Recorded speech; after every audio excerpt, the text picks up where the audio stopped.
안녕하십니까, 윤원태입니다. 최근 가장 회자되고 있는 가장 핫 이슈라고 생각되는 게 바로 기후변화, 기후위기, 그리고 그린 뉴딜이라고 생각을 합니다.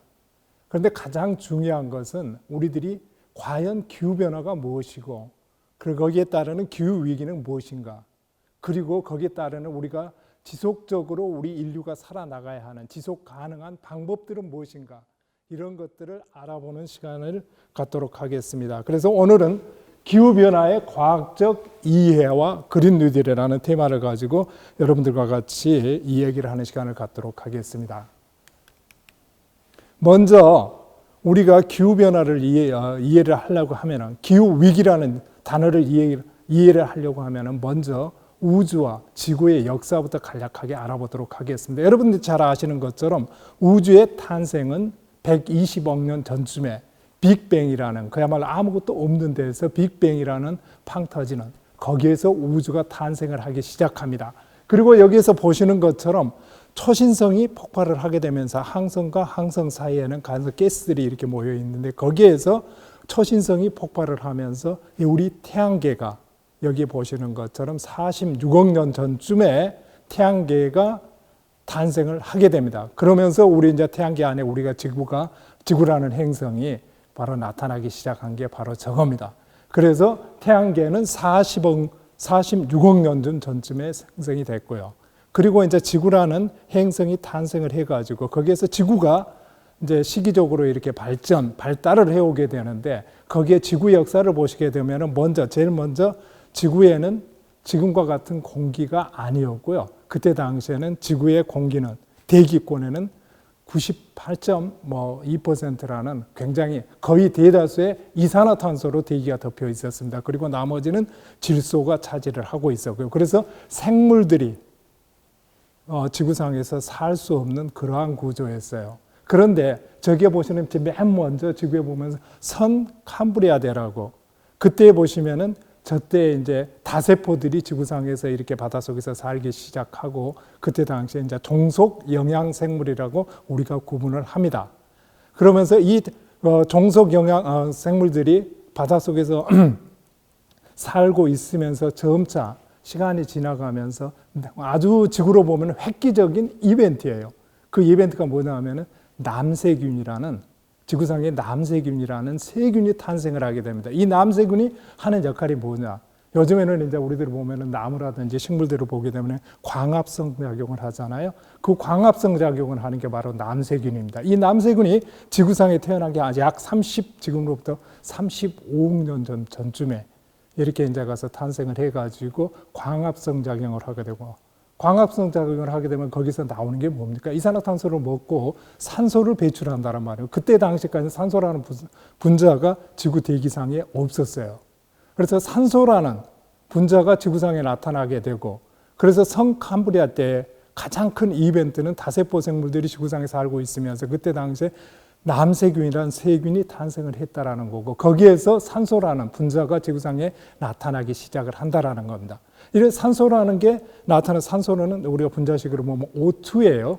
그리고 산소가, 우리가 이제 지구라는 이러한 행성은 그 에너지를 아시다시피 가서 태양으로부터 우리가 얻잖아요.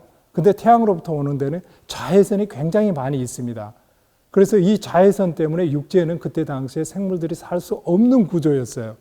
그러니까 생물들이 살 수 없는 구조였는데, 그 산소가 나타나고, 산소는 분자식이 O2인데 오존이 나타나기, 화학 반응을 하면서 오존이 나타나기 시작합니다. 오존은 분자식이 O3예요. 아시는 것처럼. 그러면서 오존이 지구상에 나타나기 시작하고, 그 오존이 지금이 우리가 성층권의 오존층이라고 우리들이 하고 있잖아요. 그 오존층이 지구 대기상의 이제 성층권의 그 막을 이루기 시작하면서 태양으로부터 오는 자외선을 막아주는 역할을 하는 게 바로 오존층입니다. 그때 당시 오존층이 이제 가서 생기게 되고, 오존층이 생기니까는 동물들이 육지로 나오기 시작합니다. 그래서 거기 고생대에는 성 캄브리아대 후에 고생대가 있는데, 고생대의 가장 큰 이벤트는 바로 육상 생물들이 지구상에 나타나기 시작하는 겁니다. 바다에서부터 육지로 생물들이 나타나게 하는 시기가 바로 고생대고요. 그 다음에 이제 그 다음이 나타나는 게 중생대인데, 중생대에 보게 되면은 우리가 파충류라 그러죠. 중생대에 보면 우리가 가서 저기 주라기 공원이라든지 그런 영화들이 있는데 거기에 보시면은 바로 저 중생대의 공룡들의 시대입니다. 파충류의 시대가 바로 저러한 중생대에 이제 가서 중생대에는 지구상에 파충류들이 주인 행세를 하고 있었던 거고요. 그 후로 보면은 이제 중생대를 지나가지고 보시면은 신생대로 넘어오게 됩니다. 신생대에 이제 넘어오면서 지구상에는 포유류, 우리 인간과 같은 포유류가 이제 지구상에서 주인 행세를 하게 되는 거죠. 그러면서 지금 현재 우리가 살고 있는 시기는 여기에 보시는 것처럼 신생대 제4기 홀로세라고 해요. 지금 우리가 살고 있는 시기가 바로 신생대 제4기 홀로세입니다. 이건 약 1만 년 전쯤에 시작이 되는 홀로세는 1만 년 전쯤에 시작이 됐는데 그때 당시에 보면 지구상에서 마지막 빙하기가 끝나는 시기가 바로 이때입니다. 그러면서 마지막 빙하기가 끝나면서 지금 현재 우리가 가서 이제 빛이라 그러죠. 해안선들이 지금 현재 지구상에 있는 해안선들이 이제 구조를 갖추기 시작을 하는 게 바로 이 홀로스가 시작되는 약 1만 년 전입니다. 그래서 1만 년 전에 이제 저 홀로스가 시작되고 지금 현재 우리 인류가 지구상에서 살고 있다라고 보시면 됩니다. 다음을 보시면 그러면 이제 우리가 기후 변화라는 것을 이 얘기를 하고 있는데 그리고 기후변화의 원인이 무엇입니까? 지구온난화라고 우리가 이 얘기를 해요. 지구온난화라고 그러는데 그럼 지구온난화의 원인은 또 뭘까요? 지구온난화의 원인은 바로 우리가 인류가 경제활동이라든지 산업활동을 하게 되면서 화석연료, 에너지가 필요하거든요. 우리가 대량 물품들을 대량 생산하기 위해서 필요한 게 바로 에너지입니다. 그 에너지를 얻기 위해서 우리들이 화석연료를 사용을 했거든요. 대량 생산을 하기 위해서는 가장 적합한 지금까지 지구상에서 가장 적합한 에너지원이 바로 화석연료였어요. 그래서 그 화석연료를 사용하고 그런데 이제 거기에 따르는 부산물들이 우리가 알지 못했던 이제 부작용이 나타나기 시작하는 게 화석연료를 사용하면서 거기에서 온실가스 대표적인 게 바로 이산화탄소죠. 이산화탄소가 바로 이제 대기상에 우리가 배출이 되거든요. 근데 이산화탄소는 우리가 공기 중으로 한번 배출이 되면은 100년 이상을 공기 중에 이렇게 머무르는 게 바로 이산화탄소예요. 그래서 화석연료를 사용함으로써 공기 중에 대기 온실가스들이 방출이 됐고 이로 인해서 이제 기후변화, 지구온난화가 발생을 하고 지구온난화가 이제 기후변화를 필연적으로 야기를 하는 거죠. 그런데 그럼 지구 역사를 볼 때 과거 저기에 우리가 이제 가서 지구 역사들을 프락시 데이터라고 지시자라고 그러는데 남극에 가가지고 빙하를 이렇게 봐서 보링을 해요. 땅을 뚫어가지고 그 얼음을 채취를 해가지고 그거를 분석한 지구상에서 가장 오래된 데이터가 바로 지금 여러분들이 보시는 이 데이터, 이 그래프라고 보시면 됩니다. 여기 보면 80만 년 전부터 그 얼음을 가지고 80만 년 전부터 그 데이터를 분석을 해보니까 현재 지금 2020년 지금 9월인데 현재 지구의 대기 온실가스 농도가 이산화탄소 농도가 얼마나 되는지 아십니까? 지금 제가 알기로는 가서 최고는 417 ppm을 넘었다라고 해요. 근데 이 그래프를 보시면 과거 80만 년 동안에 단 한 번도 대기 중에 이산화탄소 농도가 이 그래프에서 가장 중요한 게 바로 그거예요. 이산화탄소 농도가 단 한 번도 300 ppm을 저기 노란 선이 300 ppm을 나타내는 선인데요. 단 한 번도 300 ppm을 넘은 적이 없어요. 과거 80만 년 동안에. 근데 조금 전에 제가 말씀드렸잖아요. 2020년 현재 410 약 평균을 내면 413에서 414 ppm 정도가 이산화탄소 농도입니다. 과연 그러면 우리 인류가 과거 80만 년 동안 우리의 DNA에는 대기 중에 이산화탄소 함량이 400 ppm을 넘은 경험을 해본 적이 없어요. 우리의 노하우가 우리 머릿속 DNA는 그런 경험을 가지고 있지가 않습니다. 그래서 우리 인류가 지금 기후변화를 굉장히 두려워한다라고도 말을 하고 있습니다. 그래서 지금까지 과거 80만 년 동안에 이산화탄소가 단 한 번도 300 ppm을 넘은 적이 없다. 근데 이게 뭐가 중요한가? 이 그래프를 보시면 우리가 확실히 알 수가 있는데요. 이거는 가서 과거 40만 년 전에서부터 현재까지 대기 이산화탄소 농도하고 거기에 따르는 그러면 대기 지구 평균 기온이 그럼 어떻게 상승을 했는가를 나타내는 그래프거든요. 여기에 보시면은 이 대기 중에 이산화탄소 농도가 상승을 하게 되면은 기온도 같이 상승을 해요. 경향이 똑같이 나타나지 않습니까? 그런데 이제 여기에서 보시면 우리가 가장 중요한 게 지금 현재예요.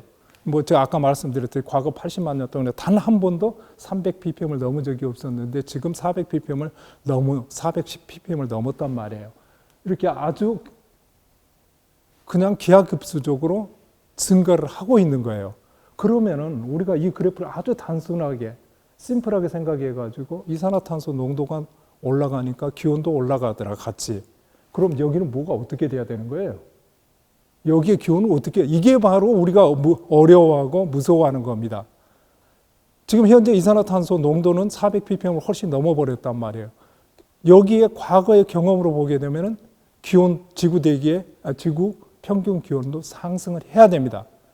그럼 과연 정말 그럴까요? 여기에 보시면 이게 그겁니다. 지금 현재 지구의 평균 기온이 상승을 하는 건데, 지금 이게 아마 2019년까지, 작년까지의 그래프를 나타내는 건데요. 여기 보시면 아주 그냥 가서 기하급수적으로 상승을 하고 있어요. 이산화탄소가, 다시 말해서 이산화탄소가 증가를 하니까는 기온도 저렇게 증가를 하고 있다. 이건 팩트입니다. 이걸 거부하면 안 돼요. 객관적이고 과학적인 진실입니다. 그러면은 그러면은 가서 이제 이산화탄소가 증가를 하고 기온도 상승을 하고 그러면서 기후변화가 나타난다라고 하는데, 지구상에 그러면은 기후변화의 현황이 어떻게 되는가, 이거를 한번 살펴보도록 하겠습니다. 여기 보시면 아까 말씀을 드렸긴 했습니다만은 지구는 이렇게 가서 굉장히 살기 좋은 행성이에요. 그리고 그 에너지는 바로 태양으로부터 이렇게 단파라 그러는데, 솔라 에너지라 그러기도 하고 단파 복사 에너지라 그러기도 하는데, 굉장히 단파의 형태로 태양으로부터 에너지를 지구가 받아들여요. 그런데 태양과 지구의 거리는 가서 1억 5천만 킬로미터 정도가 떨어져 있는데, 여기에서부터 아무튼 태양이 지구에게 에너지를 준단 말이에요. 그 에너지를 받아가지고 단파를 지구는 받아가지고, 그게 단파가 지구 표면에 부딪히고 반사를 해갖고 나가면서 장파의 형태를 띠게 됩니다. 그러면서 여기에서부터 열이 나는 거거든요. 그러면서 이 장파에 의해 가지고, 그래서 태양 복사는 단파 복사라고 우리가 이렇게 이 얘기를 하고, 지구 복사는 장파 복사라고 이 얘기를 해요. 이 장파 복사에 의해서 지구의 기온이 상승을 하는 겁니다. 그래서 에너지를 우리 지구는 가서 거의 전량의 에너지를 99.98%의 에너지를 태양으로부터 받고 있다. 그러면은 우리 지구는 둥그런 지구예요. 이 둥그런 지구인데, 그럼 태양으로부터 에너지를 받는다 그러면 지구 전체가 전 표면이 골고루 에너지를 받는가? 그게 아니죠. 우리가 지구라는 것은 자전축도 있고 23.5도 정도 기울어져 있죠. 자전축도 있고, 그리고 가서 적도라는 지역이 있고 극지역이라는 거. 단순하게 생각해서 적도 지역은 굉장히 더운 지역이고, 극지역은, 남극이나 북극 지역은 얼음이, 빙하가 있는 굉장히 추운 지역이에요. 그래서 에너지가, 다시 표현을 한다면은 적도 지역 같은 데는 에너지가 과잉된 지역이라고 표현을 합니다. 그런데 자연현상 중에 자연은 항상 이렇게 평형을 이루려고 하는 성향을 가지고 있어요. 그러면 에너지가 많은 지역에서는 에너지가 적은 지역으로 에너지가 옮겨간단 말이에요. 이게 자연현상이에요. 여기에 보시면 그래서 에너지가 많은 지역에서, 적도 지역에서 단순하게 극지역으로 에너지가 이동을 하는, 여기에서 이제 에너지가 이동을 한다는, 여기에서 여러 가지 기상 현상들이 나타나고, 우리가 말하는 올해 이제 여름철에 나타났던 그 관측사상 가장 길었던 장마라든지 여러 가지 자연재해들이 발생을 하는 게 바로 이 에너지가 지구 대기상에서 움직이게 되면서 에너지가 스스로 평형을 이루려고 하는 과정에서 나타나는 현상들이 바로 기상현상이고, 이 기상현상이 지구가 현재 에너지를 과도하게 받아들이고, 그러면서 이제 온난화로 인해 가지고 지구상에 에너지가 많아지는 거거든요. 이 에너지가 많아지니까는 이 움직이는 현상 또한 강도가 세지게 돼요. 강도가 세지게 되면서, 예전에 우리가 생각을 해보면, 예전에도 우리가 지구 온난화나 기후 변화를 얘기하지 않을 때도 태풍이라는 그러한 자연현상 같은 게 있었어요. 그런데 문제는 지금보다 강도가 크지 않았다라는 거죠. 그러면서 이제 지구 온난화로 인해 가지고 지구 상의 대기 중에 에너지가 적체가 되다 보니까는, 에너지가 크다 보니까는 이러한 자연 현상들의 강도가 커지게 되고, 비가 와도 이렇게 한 번에 그냥 많이 되는 폭우 현상들이 나타나는, 강도가 세지면서 이러한 자연재해 현상들이 나타나게 되는 겁니다. 그리고 이제 이 에너지를 갖다, 그러면 기후변화라는 게 과연 무엇인가? 태양으로부터 우리가 에너지를 받는다라고 하는데 이걸 좀 더 우리가 깊이 알아볼 필요가 있어요. 태양으로부터 우리가 에너지를 받는 게 태양 복사량이라고 제가 말씀을 드렸잖아요. 저기 그림을 보시게 되면 이거 태양 복사량이 이거 342 와트 퍼 스퀘어미터상, 그러니까 평방미터당 342와트 정도가 태양으로부터 이렇게 받아들이는 거거든요. 근데 이게 지구 대기상으로 오게 되면은 지구 대기 중에는 온실가스도 있고 여러 가지 에어로솔이라든지 수증기라든지 여러 가지 이렇게 가서 반사를 하는 물체들이 대기 중에 있고요. 그러면서 이 단파가 지구상으로 들어오면서, 태양 단파가 들어오면서 지구상에서 이렇게 반사가 되기 시작을 합니다. 공기 중에서도 일부 저기 보시면은 대기 중에 구름이나 가스나 에어로졸들로 인해 가지고 77와트 정도가 이렇게 가서 반사가 되고, 그래서 전체량을 보게 되면 태양 복사량은 우리가 342와트 정도를 받아들이는데 대기 중에서 반사가 되고, 그 다음에 지표면까지 도달을 해가지고 지표면에서 다시 반사가 되고 하면서 우리가 저기에 나오는 지구가 받아들이는 순태양, 우리가 표면에서 받아들이는 순태양 복사량은 계산을 해보면은 235와트 정도가 돼요. 그러면서 이제 지구가 에너지라는 것은 그러잖아요. 어떠한 한 물체나 시스템이 에너지를 지속적으로 받아들이면 이건 폭발할 수밖에 없어요. 근데 지구라는 시스템은 그래서 굉장히 민감한 시스템입니다. 우리가 생각하는 것보다 훨씬 민감해요. 태양으로부터 전하는 에너지를 받아가지고 그 에너지를 갖다가 단파 형태로 받아서 장파 형태로 우주 밖으로 내보내는 거거든요. 근데 이게 가서 아주 정확하게 저게 나와 있는 것처럼 235와트를 갖다 받아들이고 235와트를 가서 우주상으로 반사를 하는 겁니다. 이게 그래서 평형이 이루어지면서 지구가 폭발을 하지 않고 적절한, 우리 인간이 살기 좋은 굉장히 적정한 온도를 유지를 하고 있어요. 이게 바로 지구의 시스템입니다. 근데 여기에서 여러분들이 이제 짐작을 하시겠지만, 그럼 기후변화는 뭐냐, 지구온난화는 뭐냐? 바로 화석연료를 해가지고 태양으로부터 저렇게 가서 들어오는 이 에너지를 가서 장파 복사로 인해 가지고 지표면에서 땅 부딪히고 나가야 되는데, 여기에 가서 온실처럼 이외 대기 중에서 막을 형성을 하잖아요. 이게 바로 우리가 말하는 지구온난화입니다. 이게 반사하고 나가려고 하는데 나가는 것을 막아요. 여기에 이 그림이 여기 있지 않습니까? 여기에 가서 이제 반사가 돼가지고 지표 복사량이 우주 밖으로 빠져나가야 되는데 다시 여기에서 온실가스에 의해 가지고 다시 이렇게 재반사가 됩니다. 그런데 이게 평형을 이루어줘야지만 지구가 지속적으로 약 15도, 연평균 기온이 약 15도 정도 되거든요. 이거를 유지를 하는데 지금은 바로 화석연료 사용으로 인해서 대기 중에 온실가스가 증가하고, 이 온실가스가 우주 밖으로 빠져나가야 되는 에너지를 잡는 역할을 하는 거기 때문에 온실 효과라고 우리가 표현을 하잖아요. 그러면서 지구온난화가 되는 겁니다. 그러면 이제 지구온난화는 방금 말씀드린 그 개념이라는 게 바로 말씀드린 그대로인데, 우리가 조금 더 고급스럽게 표현을 하자면 지구온난화는 왜 일어나는가라고 하면은 이제 전 지구에 여기에 나와 있는 것처럼 평균 온도가 장기간에 걸쳐서, 아주 오랜 기간에 걸쳐서 일정하게 유지가 되는 것은 바로 지구가 아까 말씀드렸듯이 에너지를 받아들여서 다시 그만큼 우주 밖으로 내보내는, 그게 평형을 이루고 있기 때문인데, 그러면 지구온난화는 과연 뭔가, 왜 일어나는가? 그러면 가서 이제 여기는 자연적이나 인위적으로 이렇게 나누게 되는데, 자연적인 것은 우리가 수만 년, 수억 년 동안 가서 계속 평형을 이루어왔기 때문에 이거는 문제가 되지가 않아요. 근데 인위적 요인, 바로 우리가 에너지를 생산하기 위해서 화석연료를 사용하면서 그게 바로 인위적인 요인이거든요. 그래서 이 입력 에너지하고 나가는 에너지의 그 평형을 깨뜨리는 게 바로 지구온난화인데, 거기에서 깨뜨리면 네거티브한 방향으로, 포지티브한 방향으로 깨뜨릴 거 아니에요. 근데 여기가 바로 지구 열평형의 교란이 지구를 따뜻하게 하는 방향으로 작용을 하는 것이 바로 지구온난화다. 약간 복잡하긴 합니다만은 이제 이게 바로 정확한 지구온난화의 개념이라고 보시면 될 것 같습니다. 그러면 지구온난화의 효과는 조금 전에 이제 다 설명을 드렸는데요. 이렇게 이제 태양으로부터 에너지를 받아갖고 나가는 것을 가서 온실 효과로 인해 가지고 대반사가 돼 가지고 지구상의 에너지가 적재가 된다. 그런데 아무튼 자연적인 온실 효과는 우리가 인류가 살기에, 지구상의 동식물들이 살기에 굉장히 적합한 그러한 조건인데 거기에 보게 되면은 온실 효과가 자연적인 온실 효과가 없다면은 지구상의 기온은 마이너스 평균 연평균 기온이 마이너스 18도 정도가 될 거예요.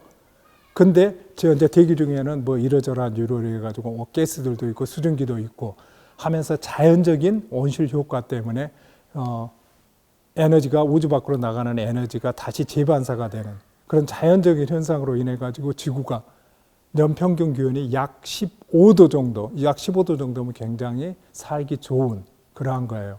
근데 이게 바로 이제 가서 그러니까 자연적인 온실 효과가 없었다면은 지구상의 연평균 기온은 마이너스 18도씨 정도가 될 것이다. 그런데 자연적인 온실 효과 때문에 지금 현재 15도 정도의 평균 기온을 유지를 하고 있다. 여기에서 이제 인간들이 개입을 하게 되는 겁니다. 그러면서 기온이 상승을 한다라고 보시면 돼요. 그럼 기후변화의 원인은 과연 무엇인가? 기후변화의 원인은 뭐 이건 짧게 말씀드리겠습니다. 바로 자연적인 원인과 인위적인 원인이 있는데 다 설명을 드렸어요. 자연적인 원인은 뭘까요? 화산 폭발도 자연적인 원인이 될 것이고 그 다음에 저기에 나와 있는 것처럼 우리가 지구가 자전축이 23.5도 정도가 기울어 있기 때문에 여기에서 가서 나타나는 천문학적인 이유들이 가서 이심률의 변화라든지 세차의 변화라든지 이런 것들은 가서 주기가 태양 흑점도 가서 그 중에 하나가 되겠지만 태양 흑점 같은 것은 약 11년의 주기를 가지고 있다고 해요. 그러면서 이제 거기에 주기에 따라 가지고 기온이 상승을 했다가 내려갔다는 자연적인 그러한 반복을 하고 그 다음에 이심률의 변화라든지 세차의 변화 같은 건 여기서 본 것은 약 4만 년, 10만 년의 주기를 가지고 있기 때문에 우리들의 살고 있는데 그렇게 큰 영향을 미치지는 않고 그 다음에 장기간에 걸쳐 일어나는 현상이기 때문에 이 인류가 거기에 동식물들이 적응을 할 충분한 시간이 된다라는 거예요. 문제는 밑에 있는 인위적인 요인입니다. 바로 대량 생산을 하기 위해서 우리가 화석연료를 사용을 했었는데 화석연료 사용으로 인해 가지고 이러한 대기 온실가스가 배출이 되고 그 배출된 온실가스로 인해 가지고 온난화 현상이 발생을 하는 겁니다. 그러면 과연 온난화 현상이라고 그러고 가서 대기 온실가스라는 얘기를 제가 지금 많이 말씀을 드렸었는데요. 그럼 지구 현재 대기 구성은 어떻게 될까 궁금하지 않습니까? 바로 지구 대기에는 지금 여기에 보시는 것처럼 예전에는 원시 대기는 아까 성 캄브리아 때라고 뭐 그렇게 말씀을 드렸는데 그때는 99.98 정도의 이산화탄소가 그 전체 대기 중에 이산화탄소가 거의 다였다고 말씀드릴 수가 있는데요. 지금 현재 구조를 보면은 질소가 78. 그러니까 약 79%가량의 질소가 대기상에 있고 그 외에 산소가 약 21% 정도입니다. 그리고 그 외에 우리가 희귀가스라고 이렇게 표현을 하는데 그 희귀가스 중에 우리가 말하는 지금 대기 온실가스들이 포함이 되어 있어요. 물론 이산화탄소가 바로 저기에 포함이 되어 있습니다. 그럼 과연 지금 현재 대기 중에 이산화탄소가 농도가 얼마나 그랬죠? 아까 처음에 제가 말씀을 드렸는데 414 ppm, 약 올해 평균이 413에서 414 ppm 정도가 올해가 지나봐야 되지만은 그 정도가 될 거예요. 그런데 그러면은 갖다 이게 가서 전체 가스들을 평균을 내놓고 볼 때 퍼센테이지는 얼마나 정도 되거든요? 약 0.04% 정도가 되는 겁니다. 그러니까 대기 중에서 굉장히 적은 양이에요. 이산화탄소. 우리가 굉장히 기후변화를 얘기를 할 때 이산화탄소 배출을 줄여야 된다, 감축해야 된다, 뭐 그렇게 얘기를 하는데 사실 실질적으로는 0.04%의 이산화탄소가 바로 기후변화를, 온난화를, 기후변화를 이야기를 하는 겁니다. 그리고 이제 여기에서 보시면은 이제 그 세계적으로 이제 대기 온실가스를 규정을 해놨어요. 그러니까 이제 그 지구 온난화에 기여를 가장 많이 하는 온실가스들이 뭔가를 해가지고 거기에 보시면은 이제 이산화탄소가 대표적인 온실가스가 되겠고요. 그 다음에 보시면은 메탄이나 아산화질소나 수불화탄소라든지 과불화탄소 그리고 SF6라는 이러한 것들이 바로 지구 온난화 지수가 굉장히 높은 것들이에요. 우리가 그 기준을 가서 이산화탄소를 가서 온난화 지수의 기준으로 삼고 있는데 1이라고 했었을 때 메탄이나 이런 것들은 지구 온실가스의 이산화탄소보다 약 20배가량의 온난화 지수가 높습니다. 그리고 맨 마지막에 있는 그 SF6라고 육불화황이라고 그래서 저러한 같은 육불화황 같은 것은 그 전기 제품을 생산을 할 때 변압기 등 뭐 절연체들을 생산할 때 나오는 가스인데 우리나라에서 전 세계에서 아마 SF6를 가장 많이 생산하는 국가가 우리나라입니다. 우리나라 같은 데는 이제 전기 제품들을 많이 만들어서 수출을 하는 나라잖아요. 그럼으로써 이제 가서 SF6 같은 게 많이 방출이 되고 있는데 SF6는 이산화탄소하고 비교해서 약 24,000배 정도의 온난화 지수를 가지고 있는 게 SF6예요. 그래서 이제 우리들 가서 이러한 온실가스 방수를 줄여야 된다라고 얘기를 하는 게 이러한 이유들입니다. 그러면은 가서 우리가 다시 한번 생각을 해보자. 그러면은 가서 대기 온실가스를 그것 때문에 온난화가 기후 위기가 발생을 한다라고 그러는데 지금 당장 온실가스 방출을 우리가 줄이고 공장 석탄 화력 발전소를 스탑을 시킨다면은 그러면은 온난화는 스탑이 될 건가 같이 그렇지가 않습니다. 왜냐하면 첫 번째 이유가 바로 이 우리가 한번 방출시킨 온실가스들은 대기 중에서 100년, 200년 이상 살아남아 있어요. 그러니까 이 가스들이 누적이 된다라는 거예요. 그래서 지금 여기에 보시는 그래프처럼 지금 현재 우리가 공장을 가동을 딱 중단을 시킨다고 하더라도 기후 시스템이 반응하는 시간이 있습니다. 그래서 우리가 여기서 제로로 딱 스탑을 해도 향후 적어도 미니멈 50년 이상은 기후변화가, 온난화가 지속이 될 거라고 합니다. 그러면 여기에서 우리들이 생각을 해보면 바로 이 포인트가 가장 중요합니다. 우리 인류는 살아남아야 되잖아요.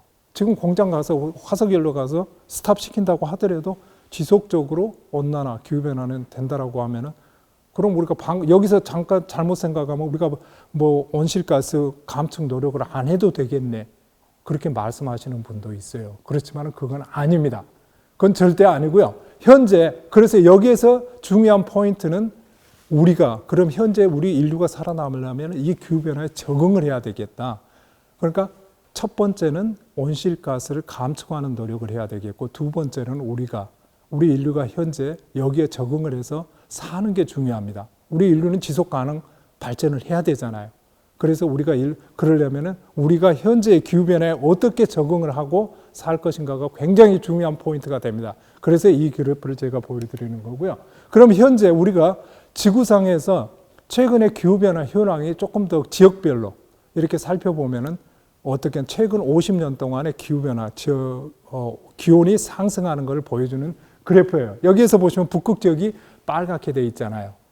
여기에 보시면은 유닛을 보시면은 북극 지역은 평균 약 4도가량 지난 50년 동안입니다. 지난 10,000년 동안이나 100년 동안도 아니고 지난 최근 50년 동안의 북극 지역은 평균 4도가 상승을 했어요. 그리고 물론 이제 바다 같은 데는 비열이 작기 때문에 가서 바다는 그거보다는 적어요. 근데 저거 지구 전체를 해놓고 보면은 이제 우리가 대략 얘기를 하는 게 과거 100년 동안에 기온이 1도가 상승을 했다라고 우리가 표현을 하는데 지역적으로 이렇게 보게 되면은 북극 지역이 가장 온난화가 심각하고 그 외의 지역은 바다나 해안 같은 데는 상대적으로 적다라고 보시면 됩니다. 근데 가장 문제가 뭐냐? 저 북극 지역의 기온이 4도가 상승을 하면서 평균 4도예요. 그런데 여러분들이 올해 6월 22일인가요? 6월 달에 시베리아 지역의 기온이 섭씨 38도씨까지 상승을 해갖고 지속이 됐어요. 시베리아 지역이 어디입니까? 동토가 있고 그거 굉장히 추운 지역이에요. 근데 38도, 섭씨 38도면은 우리나라 여름에도 섭씨 38도가 올라가기가 어렵습니다. 우리나라에서 여름철의 최고 기록이 40.3도로 제가 기억을 하고 있는데 그게 2018년도에 영천 지역에서 아마 40.3도로 그게 가서 최고 기록이라 그래요. 우리나라에서 가장 무더웠던 공식적인 기록이 영천에서 그렇게 40.3도라고 그러는데 시베리아 지역이 38도예요. 여기에서 나타나는 이제 여기 가서 부수적으로 따라서 나타나는 현상들을 우리가 인간들이 감당을 할 수가 없는 현상들이 나타나고 있습니다. 첫째, 우리가 한번 생각을 해보면은 시베리아 지역은 동토 지역이란 말이에요. 그 동토 지역, 냉전 시대 같은데 우리가 이제 구소련 시절 같은데 보면은 냉전 시대에 그 소련이 그쪽에 군사 시설이라든지 시베리아 지역에 군사 시설도 많이 있고 도로들도 많이 가서 건설을 해놓고 건축물도 많이 동토가 38도면 녹지 않겠어요? 첫 번째가 동토가 녹는 겁니다. 도로가 휘어요. 첫 번째 나타나는 것들이 도로가 휘고 건축물들이 가서 무너집니다. 근데 이거는 애교예요. 이거는 가서 건축물들이 가서 무너지고 다시 지면 됩니다. 문제는 거기가 가서 몇만 년 동안에 가서 얼음들이 눈으로 인해 가지고 이렇게 압착이 되고 동식물들이 그 안에 쌓여 있단 말이에요. 이 동토가 녹으면서 그 안에 갇혀 있던 대표적인 가스가 메탄 가스인데 이러한 것들이 이제 대기상으로 나타나기 시작합니다. 우리가 지금 아주 단순하게 동토가 녹으면서 메탄 가스가 올라오면서 이게 가서 많이 나타납니다 하면 여러분들이 인지를 못 하실 거예요. 거기 가가지고 제가 그림을 봤는데 보니까 사진을 찍어 왔더라고요. 메탄 가스가 뽀글뽀글 올라오는데 거기다 라이터를 갖다 대고 불을 딱 대니까 불이 그 정도로 심각합니다. 그리고 이제 거기에서 우리가 이제 코로나 바이러스라든지 지금 그런 이제 코로나 시대를 살고 있는데 거기에서 이제 가서 우리들이 인류가 그러니까 예전에 몇만 년 전에 있던 바이러스들이 거기서 나올 가능성이 있다라는 거예요. 그래서 굉장히 지금 우리가 말하는 평균 4도 정도의 북극 지역이 기온이 상승을 했다. 이걸로 끝나는 게 아니라 그 뒤에 나타나는 효과들을 우리들은 현재 봐야 됩니다. 우리가 보기 싫어도 그건 정말 가서 직시를 하고 거기에 대한 대책을 세워야 될 때라고 생각을 합니다. 그러면 전 지구상의 기온이 상승을 하면 뭐가 문제인가? 이 그래프는 단순히 전 지구적으로 연도별 해가지고 자연재해가 얼마나 나타났는가 횟수를 그냥 가서 해놓은 거예요. 지금 보시면은 그냥 최근 들어오면서 가서 기하급수적으로 이렇게 가서 자연재해가 증가를 하는 걸 알 수 있잖아요. 단순히 말해서 가서 기후변화가 지구온난화가 심각화되면서 자연재해는 정말 지구상에 저렇게 많이 나타나고 있다라고 보시면 됩니다. 그리고 그럼 그 자연재해가 종류들이 굉장히 많잖아요. 대표적인 자연재해라 그러면 가뭄이라든지 저게 나와 있는 것처럼 가서 지진이라든지 아니면 폭풍 현상이라든지 폭염이라든지 아니면 폭우라든지 이러한 것들이 대표적인 게 10개가 있거든요. 이렇게 강풍이라든지 대표적인 게 10개가 있는데 그리고 뭐 자연재해의 피해가 가장 전 세계에서 피해가 심각한 지역은 여기에 보시는 것처럼 아시아 지역입니다. 우리가 살고 있는 아시아 지역이 가장 자연재해로부터 피해를 많이 받는 지역이에요. 그 자연재해를 종류별로 10개로 나눠놓고 보면은 지난 10년 동안에 자연재해가 발생한 횟수를 그냥 가서 나타냈는데 여기에 보시면 이게 폭우, 홍수에 의한 물로 인한 피해입니다. 물로 인한 피해가 가장 많은데 그중에 과거 10년 동안의 평균을 내보니까 연평균 149회 정도가 나타나더라. 근데 여기가 보시면 2019년도 자료예요. 2019년에는 194회가 나타났더라.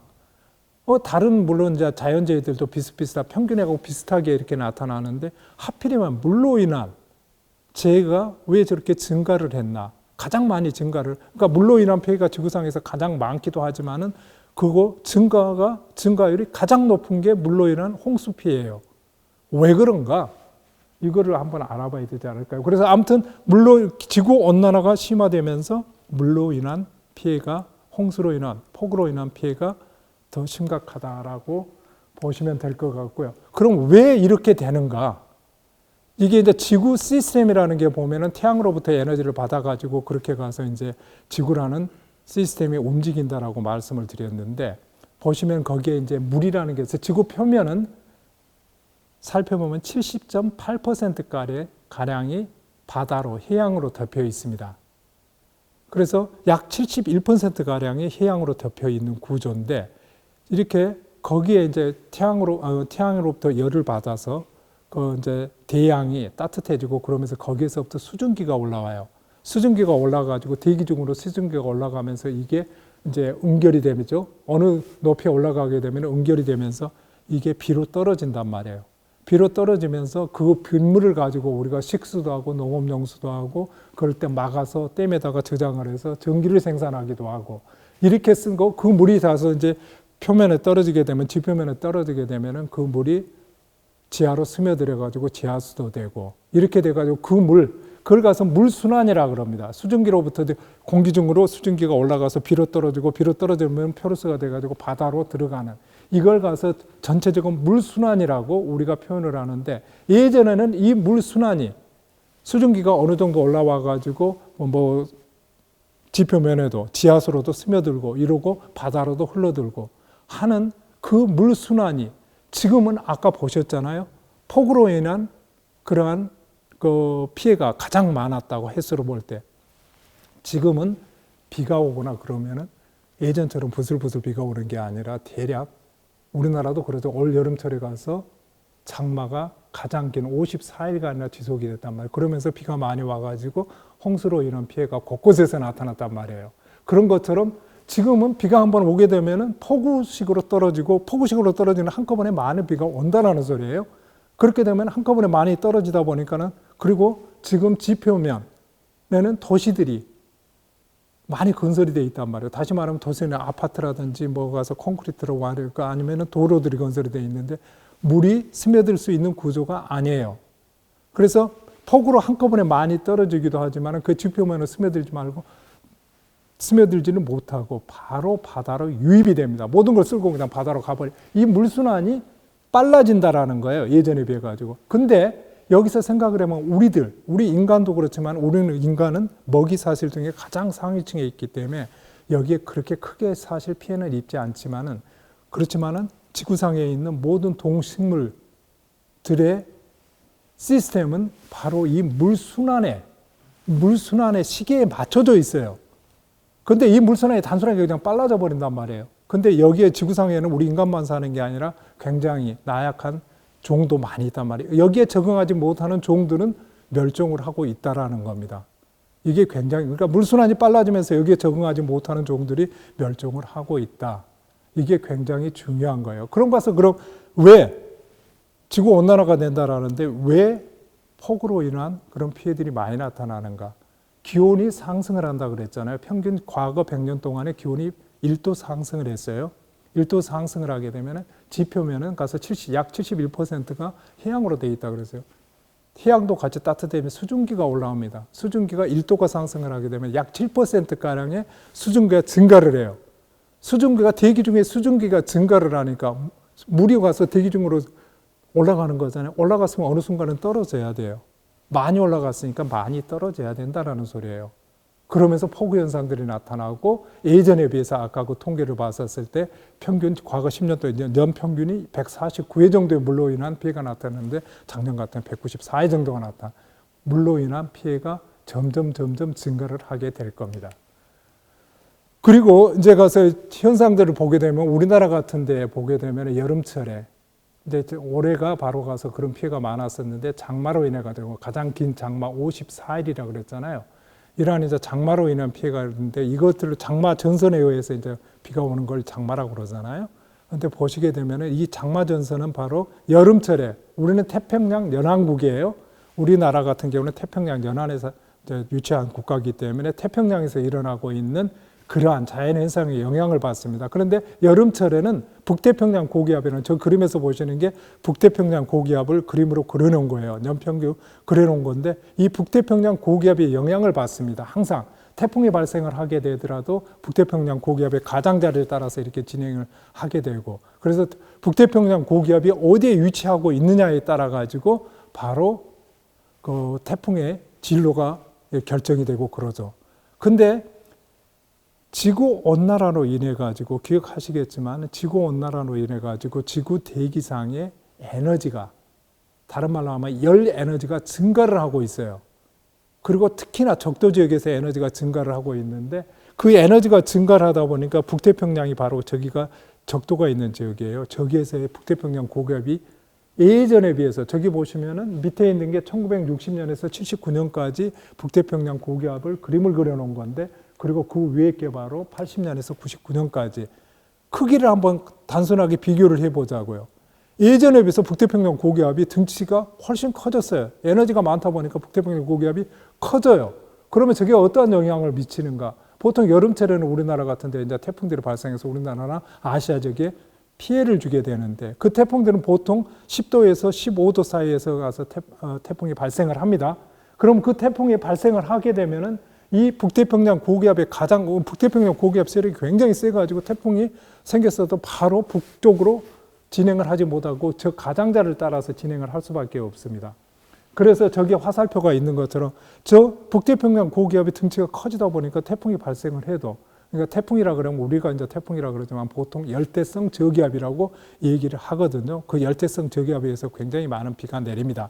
그런데 저기에 보신 것처럼 북태평양 고기압이 커지니까 저 가장자를 따라서 생기는 열대성 저기압이 진행을 하다 보니까는 중국 남쪽이네요. 중국 남쪽으로 들어 올해 기억하십니까? 올해 여름철 초에 2달 이상 가서 중국 남쪽 지역에 폭우가 내려가지고 우리나라 인구가 대략 5천만이라 그러잖아요. 5,500만 명의 이재민이 난 게 바로 올해입니다. 2달 이상의 중국 남쪽 지역에서 2달 이상의 폭우 현상들이 나타나면서 5,500만 이상의 이재민이 발생을 했어요. 그게 바로 그중 하나의 이유가 바로 이럴 거라고 저는 생각을 해요. 저는 이제 북태평양 고기압이 커지면서 거기에 있는 열대성 저기압들이 지속적으로 중국 남쪽 지역으로 이렇게 진행을 하게 돼 있습니다. 그리고 이제 예전 같으면은 이게 가서 북태평양 고기압 크기가 작기 때문에 중국 남쪽 지역보다는 해상에서 이렇게 활동을 하게 될 건데, 여기 보시면 그리고 이제 2010년에서 2019년까지 크기를 비교를 해 놓은 건데, 평균을 내놓은 건데, 이렇게 북태평양 고기압이 커지고 있다. 그러면서 여기에 태풍의 진로라든지 열대성 저기압의 진로들을 조정을 하는 역할을 해주고 있습니다. 그래서 그러한 이제 그 피해들이 나타나고 있다라고 보시면 될 것 같고요. 그리고 다시 이제 북극 지역으로 가가지고, 북극 지역에는 만년설이라든지 빙하들이 있는 그런 지역인데, 여기에 보시면은 북극의 빙하가 지속적으로 온난화를 해서 녹고 있잖아요. 그래서 여기에 보시면은 가운데 그림을 보시면은 저기 맨 왼쪽에 보시기에 맨 왼쪽 그림은 1955년도에 북극에 있는 빙하량이에요. 그 이제 하얀 걸로 우리가 가서 쉽게 이렇게 보시면 하얀 걸 가서 보시면 되는데, 여기에 2000년대에는 55년도에 비해 가지고 약 79%밖에, 그러니까 약 20%가량이 빙하가 줄어들었다고 보시면 됩니다. 그리고 현재는 그것보다 훨씬 많이 이제 가서 향후에는 줄어들 거라고 해요. 빙하가 줄어들면 어떤 현상이 나타나는가? 우리나라 지역 같은 데는, 우리나라는 중위도에 있는 지역이잖아요. 북쪽이 중위도에 있는 지역인데, 바로 그러한 이제 어떠한 영향들, 빙하가 북극 쪽에는 굉장히 우리나라에서 먼 지역이잖아요. 여기에 온난화가 심화되는데 우리나라하고의 상관관계는 과연 무엇일까?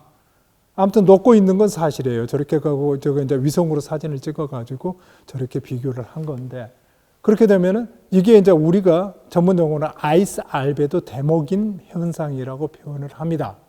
그러니까 어찌됐든 북극 지역에 온난화가 심화되면서 시베리아 지역 같은 데는 38도씨 정도가 되면서 동토가 녹고 이렇게 되잖아요. 그렇게 되면서 빙하도 감소를 하게 되고, 근데 아이스 알베도라고 하면, 알베도라는 건 반사도라는 거잖아요. 태양으로부터 이렇게 에너지가 그러니까 단파로 오게 되는데, 하얀 얼음이 있거나 눈이 있으면 이게 반사가 됩니다.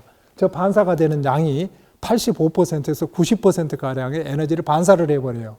그러니까 그냥 추운 지역은 그렇게 계속 에너지를 받지 못하기 때문에 얼음에서 눈에서부터 반사가 되기 때문에 에너지를 반사를 해버리기 때문에 계속 춥습니다.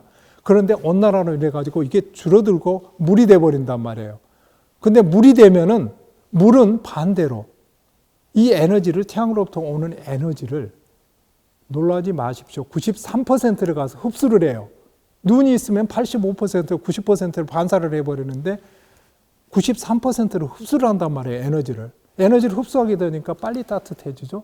빨리 따뜻해지는데, 이제 북극 지역이 온난화가 되면서 얼음이 녹고 그러면서 이게 이제 아이스 알베도 되먹임이라 그러는 게 이제 스스로 지속적 자가 발전이 된다는 소리예요. 그러면서 온난화가 더 심각하게 되고, 거기에서 아까 말씀드렸던 것은 온난화가 심각하게 되니까는 동토층이 해빙이 되고, 해빙이 되면서 거기에 갇혀 있던 가스라든지 뭐 바이러스라든지 이런 것들이 가서 대기 중으로 유출이 되게 되고, 메탄도 마찬가지로 이런 식으로. 그래서 굉장히 많은, 그리고 저기에서 만약의 경우에 어떤 이제 뭐 신문에도 나왔었지만은, 저기에서 가서 사실은 술록이, 예전에 죽었던 술록이 이제 가서 동토층이 녹으면서 밖으로, 지표면 밖으로 나왔는데, 그게 탄저군에 의해서 죽었던 술록이라고 해요.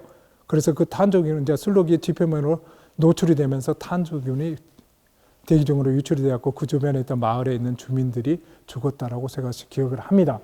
그래서 그거는 이제 가서 적은 거고, 저기서 만약에 심각한 바이러스가 정말 배출이 된다면, 요즘에는 지구상의 한 지역에서 어떤 현상이 일어나면 지구 반대쪽까지 이렇게 전파가 되는 게 시간이 굉장히 짧습니다.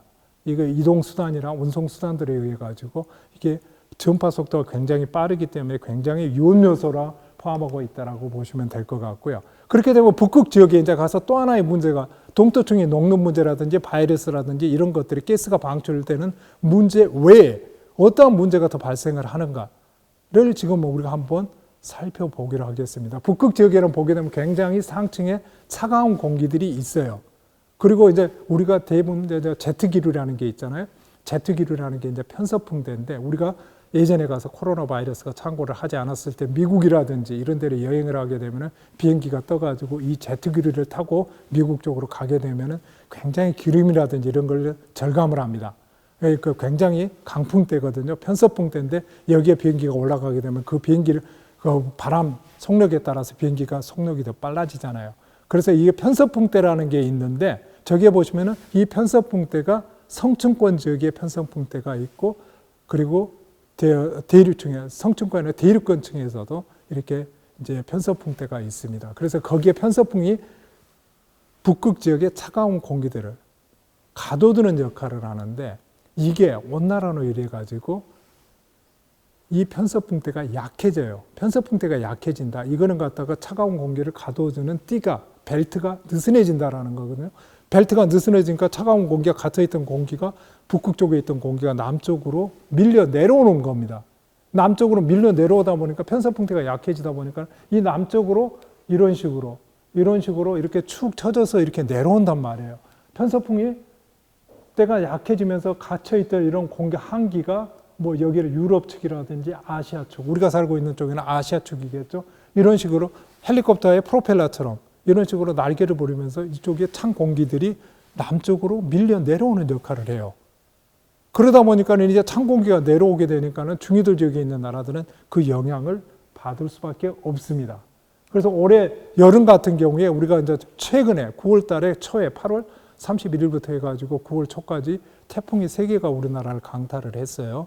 그게 바비에서부터 마이삭, 하이성까지 10일 동안에 3개가 발생을 해가지고 우리나라 지역으로 이제 들어왔단 말이에요. 그리고 그 여름철에는 바로 장마전선이 우리나라에 54일 동안 머무르면서 큰 피해를 줬단 말이에요.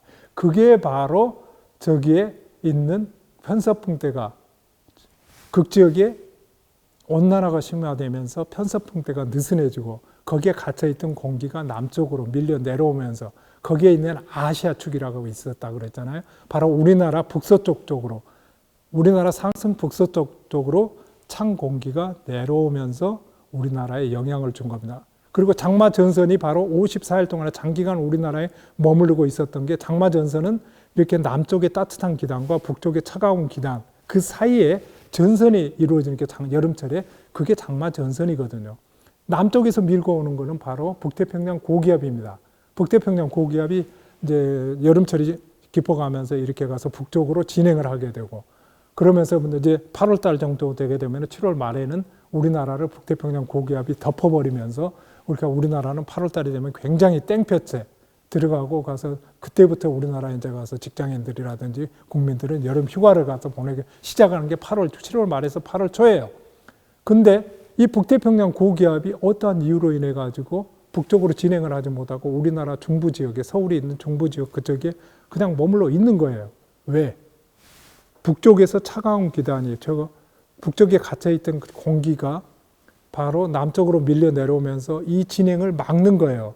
막아가지고 우리나라 북쪽에는 극지역에 차가운 공기가 상층에 있고 남쪽에서는 이게 올라오면서 더 이상 진행을 하지 못하고 여기에 딱 있던 그러다 보니까 우리나라 지역에 그 장마 전선이 오랫동안 머물면서 장마가 지속이 됐고 그리고 이제 이건 가서 바로 기후변화로 나타난 우리나라 지역에 최근에 나타난 그러한 현상이라서 여러분들한테 소개를 시켜드리려고 가져왔는데 10일 동안에 3개의 태풍이 발생을 한 것도 이상한 일이기도 하지만 태풍이 발생한 지역도 또 이상합니다. 그리고 아까 말씀드렸듯이 이 진로를 보게 되면 태풍이 발생을 해가지고 3개 다 10일 동안에 발생을 해서 우리나라로 들어왔단 말이에요. 근데 그 진로를 보게 되면 왜 하필이면 다른 나라로 가지 않고 우리나라로 3개 다 들어왔나? 그게 바로 북극 지역에 온난화로 이래가지고 상층에 북서쪽, 우리나라 북서쪽에 밀려 내려오는 한기가 머물러 있었기 때문이거든요. 그래서, 그리고 시기적으로 보게 되면 이제 9월 초쯤 되게 되면 북태평양 고기압이 일본 쪽으로 서서히 물러갑니다. 쇠약해져요. 쇠퇴해가면서 일본 쪽으로 머물러가고 우리나라 동쪽에는 북태평양 고기압이 일본 쪽으로 서서히 물러나고 있고 우리나라의 서쪽에는 상층 서쪽에는 이러한 북극의 차가운 공기가 머물렀고 이 사이에 우리나라가 있는 거예요. 태풍은 밑에 남쪽에서부터 생겨가지고 발생을 해서 올라오는데 이 사이로 북태평양 고기압하고 상층의 차가운 기류 사이에 우리나라가 놓여 있기 때문에 길이 딱 트이게 돼서 이쪽으로 바로 태풍이 진행을 하게 돼. 이 시기에 진행을 해서 세 개 다 우리나라 쪽으로 들어오게 돼요. 근데 마지막 태풍 하이선을 기억하게 되면은 하이선을 보시면은 미국이나 뭐 일본이나 우리나라나 다 초창기에는 가서 예측을 하게 될 때 우리나라를 정통으로 이렇게 진행을 할 거라고 그렇게 가서 했고 굉장히 염려를 많이 했잖아요. 그런데 어찌 보면 다행이라 그래야 될지 모르겠습니다만 이 상층에 있던 차가운 공기가 약간 동쪽으로 움직였단 말이에요. 그러다 보니까는 이 길이 태풍이 올라오는 길이 우리나라 이제 가서 동해안 쪽으로 이렇게 밀려 내려가게 되면서 우리나라를 바로 관통을 하지 않고 동해안을 따라서 북쪽으로 태풍이 진행을 했습니다. 그래서 여기에 보시면 재미있는 게 이게 바로 이 편서풍 때예요. 아까 말씀드렸던 제트기류예요. 여기에 있던 제트기류들인데 여기에 보시면 대표적으로 바로 우리나라가 여기에 있습니다. 우리나라 여기 있잖아요. 그러면서 우리나라 북서쪽으로 이렇게 찬 공기가 북극에 있는 찬 공기가 우리나라 쪽으로 이렇게 내려왔고 이때 당시가 9월 3일 날 마이삭과 하이선 태풍이 있을 때예요. 그래서 우리나라 상층에는 이러한 북극의 찬 공기가 위치를 해 있고 우리나라는 여기에 있고 북태평양 고기압은 이쪽에 물러나서 그래서 여기에 길이 이렇게 튀어가지고 이 태풍이 우리나라 쪽으로 진행을 했다. 이게 바로 그냥 가서 넘어갈 게 아니라 바로 기후변화로 인한 그러한 영향이라고 보시면 될 것 같습니다. 조금 더 크게 이제 하이선 9월 6일 날 보시면은 9월 6일 날 우리가 하이선은 우리나라를 직접 관통을 할 거라고 했었는데 그러지를 못하고 이게 우리의 상층에 북서쪽 상층에 이렇게 차가운 기단이 이쪽으로 동쪽으로 약간 움직이게 되면서 여기에 있는 태풍이 이렇게 동쪽으로 동해안 쪽으로 진행을 하게 됩니다. 그래서 우리나라가 상대적으로 피해를 좀 적게 봤다라고 보시면 될 것 같아요. 그러면 태풍이 저기 가서 이번에 가서 아무튼 이례적으로 10일 동안에 3개가 발생, 3개 다 한국으로 왔는데 저게 바로 왜 그랬는가? 보시면 태풍은 대략 10에서 15도 정도, 북위 10도에서 뭐 15도 정도 선에서 필리핀 해에서 발생을 합니다. 그런데 그래서 제가 하도 재미있어서 가져왔는데 이게 2019년도에 전체 태풍이 발생한 지역들이 이 지역이에요. 10에서 15도 지역이나 우리나라 쪽에서 굉장히 동남쪽 해안에서 이렇게 발생들을 대부분 해요. 그런데 올해 2020년도 태풍이 발생한 지역입니다. 이게 마지막 하이선이 발생을 했던 거고요. 여기에 이제 뭐 밥이라든지 뭐 마이삭들이 지나가는데 여기에 보시면 여기가 20도 선이에요. 북위 20도 선입니다. 여기가 22도 정도에서 하이선 같은 건 보통은 여기에서 발생 안 해요. 20도 선에서 안 하고 요 밑에 여기 보시면 아시잖아요. 비교를 해보면 밑에서 발생을 해요. 근데 올해는 위에서 발생을 했단 말이에요. 20도 선에서 발생을 했단 말이에요. 왜 그럴까요? 바로 지구온난화가 심화되면서 거기에다가 올해 같은 데는 약간 라니냐 현상이 있었습니다. 그러면서 이쪽 북서태평양 지역에 여기가 이제 바로 북서태평양 지역이잖아요. 이쪽 북서태평양 지역의 해수면이 해양 열 용량이라 그러는데 지구 온난화가 되면서 대기는 공기라는 매체는 에너지를 흡수를 하거나 저장을 하는 능력이 안 돼요. 그래서 그 에너지를 대기는 세이브를 하지는 못합니다. 그렇지만 해양은 반대예요. 그 에너지의 93% 정도를 해양은 흡수를 하고 그걸 해양에 저장을 하는 역할을 하고 있습니다. 그래서 지구온난화가 되면서 바로 북서태평양 쪽에 에너지가 굉장히 많이 해양 열 용량이 높아진 거예요. 해양 열 용량이라 그러면 뭐냐면은 바닷물을 가서 1도씩 높이는 데 들어가는 열 용량을 가서 열을 갖다 해양 열 용량으로 보시면 되는데요. 그러면서 바로 여기가 우리가 이제 속해 있는 바로 이게 해양이 굉장히 뜨거워져 있잖아요. 우리나라 지역은 25도, 그때 당시에 이제 8월 9일에서 15일 사이인데 보게 되면 우리나라 지역의 해수면 온도는 25.4도 정도가 되고 여기가 이제 가서 동태평양 지역에 이제 뭐 기온이 해수면 온도가 26.4도 정도. 그리고 여기에 보시면 이제 엘니뇨나 라니나 같은 거 여러분들이 아시잖아요. 엘니뇨 같은 거는 가서 이제 동태평양 바로 이 지역이 해수면 온도가 평년보다 상승을 하는 거고 간단하게 라니냐는 이쪽 지역이 동태평양의 해수면 온도가 평년보다도 하강을 하는 거예요. 낮아지는 건데 지금 올해가 약한 라니냐 현상이 있어요. 여기 보시는 것처럼 동태평양이 파랗게 춥잖아요. 기온이 내려가 있잖아요. 그리고 상대적으로 북서태평양 지역이 빨갛게 기온이 상승을 합니다. 그러면서 이쪽 지역의 해양 열 용량이 많아지고 높아지다 보니까 이쪽 북위 20도 정도 선에서 태풍이 발생을 하게 되는 거죠. 그리고 이제 막 기후 변화가 그럼 영향을 사회적으로나 우리가 경제적으로 어떠한 영향을 미루는가, 끼치는가에 대해서 간단하게 한번 보도록 하겠습니다. 그러니까 전 세계적으로 기후 변화는 국경이 없이 이렇게 영향을 미치는데 대표적으로 보시게 되면은 기온이 상승을 하면서 뭐 이제 따뜻해지는 거잖아요. 지구 온난화라는 게. 그러면서 보면 아프리카에 보면은 킬리만자로라는 굉장히 높은 산이 있습니다. 거기에 만년설들이 있는데 저기에 보시면은 저 만년설들이 예전에 보면 이렇게 하얗게, 그리고 저 동아프리카 지역에 있는 가장 아프리카 지역 높은 산이에요.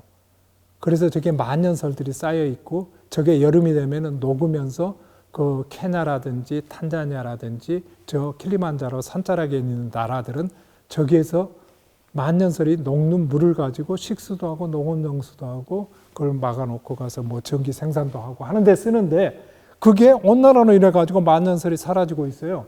이게 바로 93년도에 찍은 사진이고요. 93년도 2월 달에 찍은 거고 2000년도 2월 달에 같은 시기에 찍은 사진이에요. 이걸 보시게 되면 비교가 되잖아요. 하얀 게 사라지고 있어요. 지금 이제 2005년도에 10월 달에 찍은 건데 여기 보시면 아예 없습니다. 만년설이 사라지고 없어요. 그렇게 되면 저 지역에 살고 있는 사람들은 식수나 농업용수를 어디 가서 구해가서 씁니까? 바로 가뭄으로 인한 피해가, 그래서 아프리카 지역에 가뭄이라는 소리가 나오는 게 물 부족 현상이라는, 저게 바로 아프리카 지역의 아주 심각한 현상입니다. 우리나라는 아직까지 기후변화라든지 물 부족이라든지 이런 거를 우리 국민들이 이해를 하지 못해요. 재밌는 거 하나 가르쳐 드릴까요? 우리나라, 그러니까 전 세계에서 기후변화에 대해서 가장 둔감한 나라 국민이 어딘지 아십니까? 우리나라 국민이래요. 왜냐? 과학적으로 한번 분석을 해볼까요? 우리나라 국민들이 기후변화에 가장 둔감하고 민감하지 않는데 이유는 뭐냐면 우리나라 같은 데는 봄, 여름, 가을, 겨울 4계절이 굉장히 뚜렷한 나라예요. 그리고 그 기온 차를 보게 되면 여름에는 아까 말씀드렸잖아요. 기온이 최고 영천에서 40.3도까지 기온이 상승을 했다고, 40도 정도까지 올라가요, 여름에.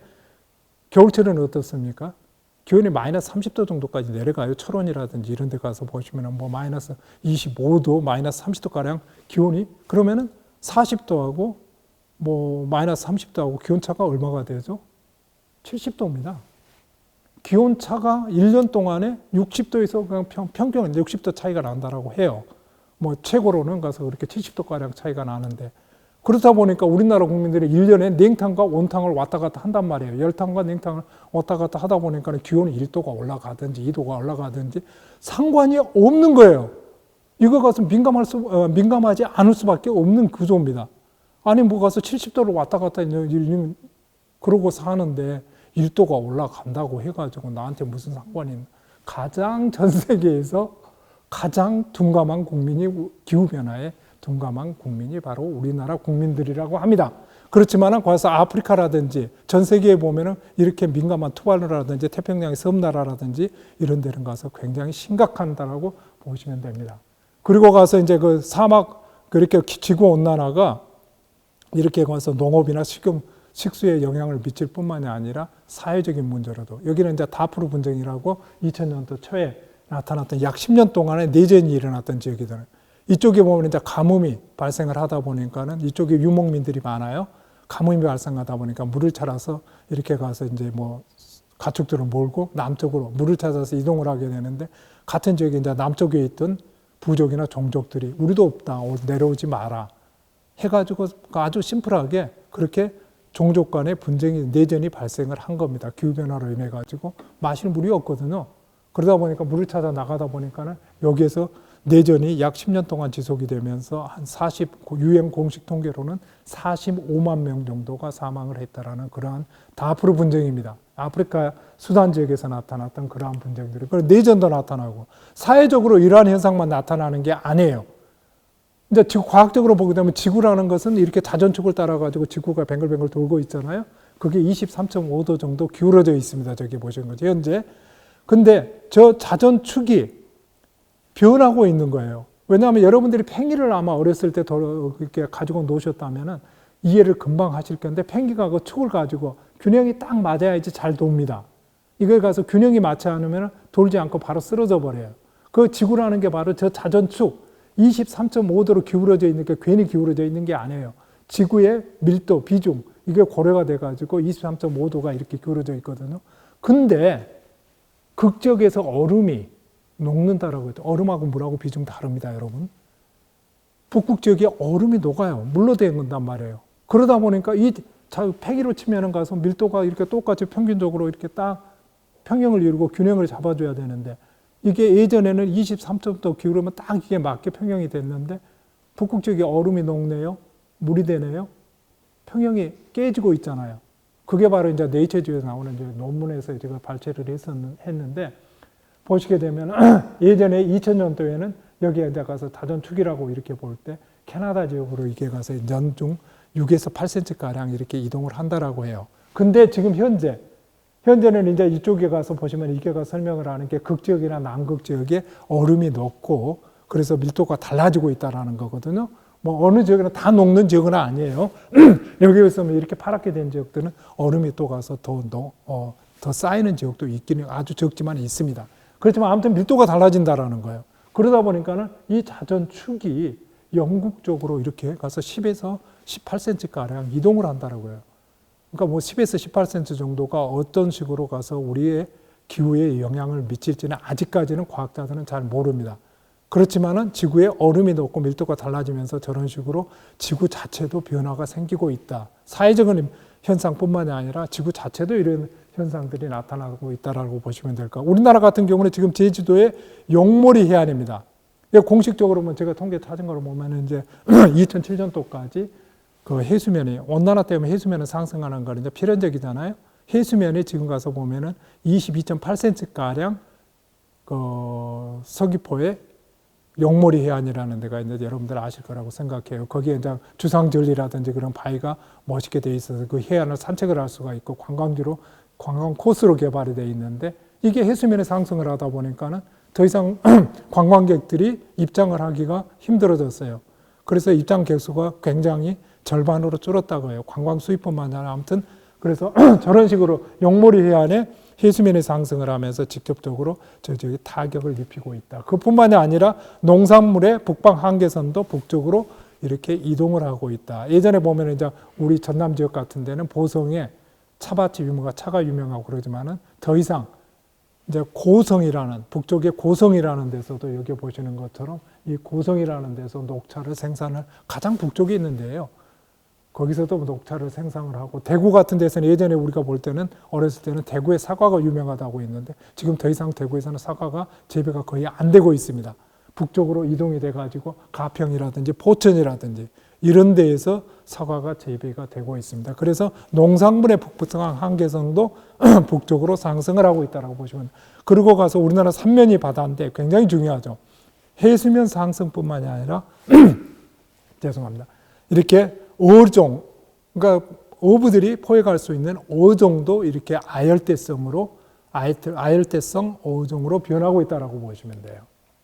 그리고 그 다음 기상산 전체를 놓고 보면 예전에 여기에서 여러분들이 보시는 게 예전에 1900년대 초에서부터 지금 현재까지 우리나라에서 가장 추웠던 날수를 그러니까 한 해 동안에 가장 추웠던 날이 몇 번, 그러니까 마이너스 10도씨 이하인 날과 마이너스 15도씨 이하인 날을 이렇게 추려가지고 그래프로 그냥 나타낸 거거든요. 여기 보시면은 마이너스 이게 이제 녹색으로 되어 있는 게 블루로 되어 있는 게 이제 마이너스 10도씨 이하로 내려가는데 1900년도 초에 보시면은 대략 약 30일가량이 됐어요. 그죠? 대략 31가량 마이너스 10도씨 이하로 내려가는 일수가. 그랬는데 현재 보시면은 이게 마이너스 10도씨 이하로 내려가는 날수는 뭐 10일이 채 안 되면 7, 8일밖에 안 돼요. 굉장히 우리나라도 따뜻해졌다라는 겁니다. 그리고 더더군다나 마이너스 15도씨 이하로 내려가는 하루 이틀 정도밖에 되지 않습니다.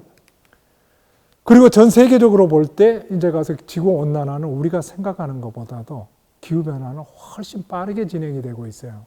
훨씬 빠르게 진행이 되고 있으면서 그러니까 우리가 생각하는 항상 그 이상으로 진행이 된다라고 보시면 됩니다. 그래서 이거 전 세계적으로 가장 무더웠던 10개년을 가서 이렇게 가서 그래프로 그려놓고 보면은 최근에 10개년이 가장 무더웠던 10개년이라고 보시면 됩니다. 그리고 가장 무더웠던 5개년을 보시게 되면 최근 5년이 가장 무더웠던 해예요. 올해 같은 경우도 최근 가장 무더웠던 해에 들어갈 거라고 합니다. 그러니까 해년마다 기록이 갱신되고 있다고 보시면 되고, 그래서 지구 온난화는 굉장히 우리가 생각되는 것보다 이렇게 가속화되고 있다. 그리고 지금 현재 이제 우리가 살고 있는 지역이 바로 광주라는 지역이잖아요. 광주라는 지역에서의 기후변화는 과연 어떤가? 과연 미래는 가서 어떻게 변화할 것인가를 이렇게 나타낸 건데, 보시면은 광주 같은 데는 연평균 기온이 현재 13.8도라고 그럽니다. 그리고 연평균 강수량은 1391mm라고 해요. 근데 저기에 보시면은 지금 이제 연평균 기온 변화를 가서 우리가 컴퓨터를 가지고 시뮬레이션을 모사를 해본 건데, 거기에 보시게 되면은 아마 이게 이제 가서 더 적합할 겁니다. 보시게 되면은 광주도 동구나 서구가 있고 남구가 있고 북구가 있고 광산구가 있는데, 여기에서도 뭐냐면 지역마다 약간 차이는 나요. 근데 최대 서구 지역이 2030년 때는 지금 2020년이지 않습니까? 10년 후에는 기온이 14.6도로 상승을 할 거라고 합니다. 근데 현재가 13.8도예요. 약 1도가량 서구 지역 같은 데는 기온이 상승을 할 거라고 그렇게 예상을 하고 있습니다. 그럼 강수량은? 그 강수량 피해는 가서 어떻게 되는가? 강수량 같은 경우에는 1391mm가 평균 강수량인데, 여기에 보시면은 최대 1592mm까지 약 200mm가 증가를 할 거라고 이렇게 보여주고 있습니다. 그러면 이제 기후 위기가 사회나 이렇게 지구에 끼치는 영향에 대해서 알아봤는데, 이번에는 우리들이 가서 기후위기가 이렇게, 기후변화가, 온난화가 이렇게 심각한데, 그러면 여기에 대한 방법은, 대응책은, 적응책은 없는 것인가? 여기에 대해서 한번 살펴보는 시간을 갖도록 하겠습니다. 거기에서 나오는 게 바로, 우리 이제 인류는 지구상에 어차피 살고 있기 때문에 가장 큰 화두는 우리가, 이렇게 지자체도 마찬가지고 나라도 마찬가지고 지구촌 자체도 마찬가지입니다. 지속적으로 발전이 가능해야 됩니다. 이게 가서 지상 목표거든요. 그래서 지속 가능 발전을 하기 위해서는 어떤 방법이 있는가? 그래서 전 세계적으로 지속 가능 발전을 위한 기후변화 시대, 기후위기 시대의 그 방법이 바로 그린 뉴딜이라고 전 세계적으로 이렇게 지금 방법으로 나타나고 있는 게 글로벌 그린 뉴딜입니다. 그래서 그린 뉴딜에 관해서 잠깐 알아보는 시간을 갖도록 하겠습니다. 우리 지구상에 기후변화가 나타나는 건 아이러니하게도 사실은 우리가 잘 살게 됐기 때문에 나타나는 현상이잖아요. 그래서 인류의 증가율을 보게 되면은 기원 전이나 바로 기원 원년에는 보게 되면은 전 지구상의 인간이 약 2억 명 정도가 살았다라고 해요. 저기 테이블에 보시면은 2억 명 정도가 기원 원년에 2억 명 정도가 살았어요. 근데 이게 2억 명이 10억으로 이렇게 증가를 하기까지는 약 1800년 정도가 시간이 흘렀습니다. 여기에서 공식적으로 전 세계 인구가 10억이 되는 해는 1804년입니다. 공식적으로. 기원 원년에는 2억 명이었는데 10억이 되는 데까지는 1800년이 걸렸단 말이에요. 1800년이 걸려가지고 10억이 됐습니다. 그리고 1800년에서 이제 가서 자꾸만 그 갭이 짧아지죠. 시간 갭이 짧아지면서 지금 현재 인구는 약 78억 정도가 지구상에서 살고 있어요. 77억 명이라고 그러는데 약 78억입니다. 반올림을 하게 되면은. 근데 여기에서 10억 명을 돌파하는 시간이 보게 되면 현재는 12~13년밖에 걸리지 않습니다. 현재. 그래서 굉장히 빨리 인구가 증가를 하고 있고, 그런데 인구가 증가를 하면서 나타나는 게, 인구가 증가하는 건 좋은 현상입니다. 광주 같은 데도 지금 출산율이 우리나라 같은 데 너무 낮아가지고 출산 장려를 하고 있는 나라잖아요. 그래서 인구 증가가 그렇게 나쁜 건 아닌데, 문제는 여기에서 발생하는 야기 되는 부수적인 그런 문제들이에요. 그게 뭐냐? 첫 번째는 식량, 에너지, 물, 먹고 살아야 되거든요. 그런 것들이 이제 문제가 됩니다. 근데 이제 문제는 지구온난화를 조금 더 살펴보게 되면은, 지구온난화를 인류가 인지한 지는 그렇게 오랜 시간이 걸리지 않았어요. 제가 보게 되면 1970년이나 60년대부터 기후변화 현상들이 조금씩 나타나기 시작을 했는데 여기에 대해서 알았던 사람들은 과학자들이고 일반인들이 인식을 하기 시작한 건 그보다 훨씬 짧습니다. 근데 지구온난화가 심화되는 걸 이제 지금은 알아요. 우리가 화석연료 사용 때문에 그렇다. 그리고 그러면 전 세계적으로 이 화석연료를 사용을 이렇게 가서 좀 자제를 하고 온실가스 방출을 감축을 하자라는 것은 이제 노력을 굉장히 전 세계적으로 많이 하고 있습니다. 대표적인 게 IPCC라든지 UN 당사국 총회 같은 UNFCCC라든지 전 세계적으로 이러한 모임들을 가지고 굉장히 해년마다 거기서 정부 대표들이 모여가지고 감축, 적응 이러한 방안들을 논의를 하고 방책들을 논의하고 과학적인 분석을 내놓습니다. 근데 이러한 여러 가지 노력에도 불구하고 전 세계적으로 보면 여기에 온실가스 전 세계 대기 중에 평균 온실가스량이에요. 근데 1970년에서부터 2000년까지 보면 해마다 약 1.3%가량, 1.3% 뭐 잘 안 보이시겠지만 1.3%가량 증가를 하고 있었어요. 그런데 우리가 노력을 하면 할수록 이상하게 2000년에서 2010년까지 연평균 증가율을 보면 2.2%입니다. 더 가파르게 온실가스가 증가를 해요. 다시 말하면 우리 인류가 지금까지 노력을 했던 게 다 실패했다라고 보시면 돼요. 온실가스는 우리가 만약 성공을 했다면 온실가스는 감소를 해야 되지 않겠어요? 근데 저기 보시는 것처럼 더 증가를 하고 있습니다. 이게 바로 문제예요. 그래서 이제 와서 여기에 가서 책임이 있는 나라들이 뭐 이렇게 가서 기후변화 이쪽에서 가서 미국 같은 나라는 탈퇴를 하고 뭐 이제 이러한 것들이 영향이 있겠지만은 바로 우리가 인류가 여러 가지 노력을 함에도 불구하고 온실가스는 전 세계적으로 증가를 하고 있다는 거고요. 그럼 우리나라는 과연 어떤가? 우리나라는 여기에 가서 기후변화에 여기에 가서 어느 정도 기여를 하고 있는가? 여기에 보시면은 꼭 그렇지만은 않습니다. 우리나라가 OECD 국 중에 하나잖아요. 보시면은 불명예스럽게도 우리나라 한국은 OECD 국가 중에 온실가스 증가율이 1위입니다. 가장 많이 증가를 가서 하고 있는 나라가 한국이에요. 그래서 이제 우리나라 같은 경우는 여기에 온실가스를 감축하는 노력이라든지 기후변화, 기후위에 대응하는 정책들을 조금 더 심도 깊게 해야 되지 않을까 싶습니다. 그래서 바로 우리나라를 전 세계 다른 나라에서 기후악당이라는 그러한 닉네임을 붙여준 게 바로 저러한 이유들입니다.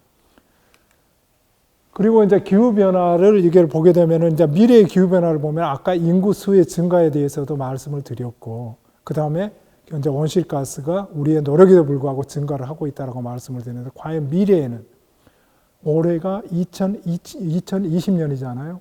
2050년에는 과연 앞으로 30년 후입니다.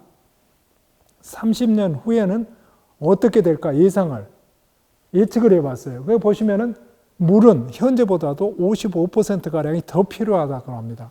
에너지는 지금보다도 80%가 지금 더 필요하다고 해요. 이게 이제 문제죠. 그리고 식량, 우리의 땅덩어리는 제한이 되어 있단 말이에요. 식량도 60%가 더 필요하다고 합니다. 인구가 증가를 하고 그러다 보니까 식량 증가도 당연하잖아요. 근데 문제는 에너지입니다. 이 인구를 매개 살리려고 하면 이제 2050년도에는 100억의 인구가 지구상에 살 거라고 해요.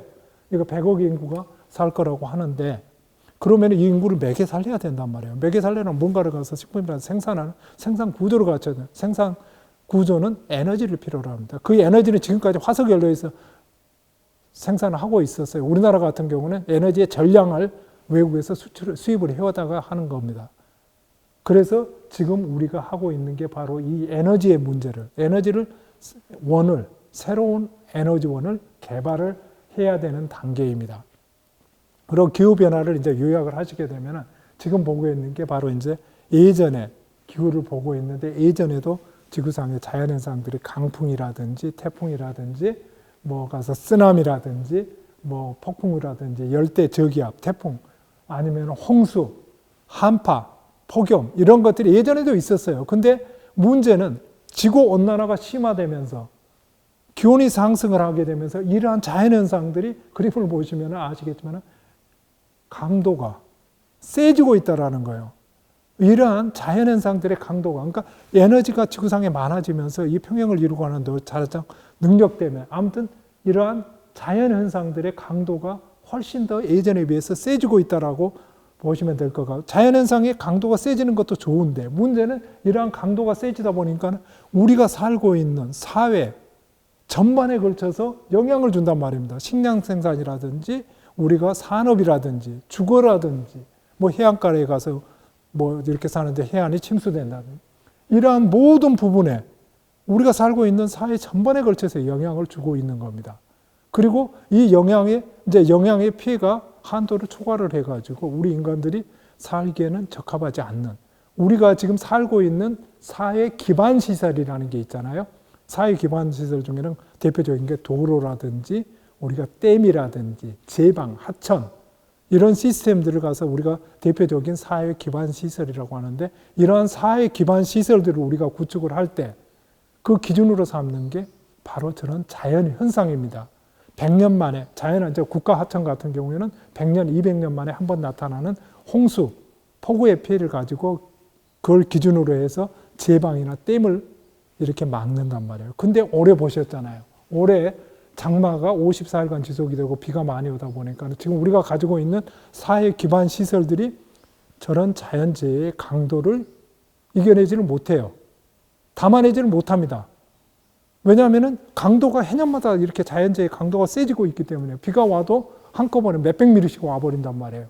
예전에는 그렇지 않았어요. 그러다 보니까 제방, 우리가 가지고 있는 제방이나 댐이 이번에 섬진강부터 댐 거기 가서 다 무너지고 그랬잖아요. 이런 것처럼 사회 기반 시설들이 이러한 강도가 높아지는 세기가 세지고 있는 자연재해를 담아내지는 못합니다. 시급하게 해야 될 게 뭐냐. 이러한 사회 전반에 대해서 영향을 미치고 있는데 사회 기반 시설의 재정비를 해야 될 때입니다. 우리가 도시에서 살고 있잖아요.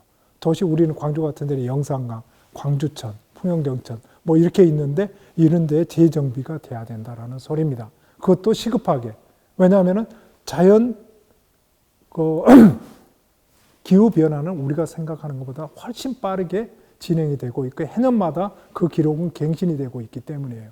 그래서 이러한 우리가 방안이 필요하고 정책이 필요할 때다라고 보시면 되는데 과연 우리가 필요한 건 뭐냐? 그러니까 뉴 노멀 시대라고 그러잖아요. 일상이 변한 겁니다. 표준이 변한 겁니다. 예전에는 가서 그게 극한 상황이라고 했는데 지금은 그게 그냥 표준이 돼버리는 그걸 바로 뉴 노멀이라고 그러잖아요. 새로운 표준, 새로운 일상 이게 뉴 노멀입니다. 그래서 예전에는 우리가 가서 이상한 현상이지만 지금은 그게 표준이 돼버린 뉴 노멀 시대에 살고 있습니다. 그리고 거기에 이제 가서 필요한 것은 바로 새로운 뉴 딜 정책이에요. 그 중에 하나가 바로 가서 이제 그린 이제 뭐 그러한 정책들의 뉴딜이라고 그러면 예전에 가서 미국에 이제 아시는 것처럼 대공황을 32대 대통령인 루즈벨트 대통령이 대공황을 이렇게 가서 타개하기 위해서 했던 정책이 바로 뉴딜 정책이잖아요. 그게 바로 지금 우리가 새로 필요한 게 바로 이제 그러한 뉴딜 정책들이에요. 근데 이제 재미있게 했다라고는 이게 표현이 맞지는 않을 것 같습니다만은 지금이 코로나예요. 또 기후 위기 시대에 코로나가 이렇게 가서 발생을 해가지고 사회 전체가 지금 전 세계가 굉장한 피해나 사회 전체적으로 구조가 바뀌고 있다라는 겁니다. 근데 이제 코로나가 왜 발생을 했는가 한번 짚어보고 넘어가서 코로나가 왜 발생을 했을까요? 보시게 되면 1900년대만 하더라도 우리 인간들이 지구 표면을 거쳐 이제 주거지로 사용을 하고 있는 게 14%가량 우리가 주거를 가서 점령을 하고 있었는데 현재는 저게 나와 있는 것처럼 약 77%를 우리가 사용을 하고 있다라고 그래요. 점거를 하고 있다고 그래요. 그러면 우리가 예전에 비해 가지고 지금 야생 동식물들의 주거 지역을 우리가 침범을 한다라고 있다라는 거. 아니면 침범을 내지는 공유를 하고 있다라는 거예요. 근데 새로운 바이러스들이 저기 보시면은 신종 감염병의 60%가 바로 인수 공통이라고 합니다. 지금 현재 코로나 바이러스도 인수 공통이라고 하잖아요. 그래서 앞으로 이제 문제는 이 코로나 바이러스가 잘 잡혀가지고 뭐 몇 달 후에 몇 년 후에는 가서 잘 잡히고 한다지만은 새로운 신종 바이러스가 나타날 확률이 굉장히 크다라는 소리입니다. 인수 공통의 새로운 바이러스가 나타날 확률이 확률적으로 볼 때 굉장히 크다. 그리고 시기적으로도 굉장히 짧게. 우리에게 영향을 줄 거라고 생각을 하면 됩니다. 왜냐하면 우리 인간들이 바로 야생 동식물들의 주거지를 바로 가서 공용으로 사용을 하기 때문에 그렇다라고 보시면 됩니다. 그리고 이제 코로나 바이러스가 우리 사회에 끼치는 영향들은 뭐 말씀을 안 드려도 될 것 같은데요. 보시면은 가서 한마디로 딱 말해서 지속적으로 경기를 침체를 시키고 있습니다. 여러분들 주변에서 가서 상인들이라든지 뭐 기업을 하시는 분들이라든지 일반인들도 마찬가지예요. 지속적으로 경기 침체는 우리가 바로 피부로 느낄 수 있습니다. 지속적인 경기 침체, 그러니까 경제 사회 문화에 나타나는 가장 큰 것 중에 하나가 경기 침체가 나타나고 있고요. 그럼으로써 그 사회가 생활 방식이 변하고 있습니다.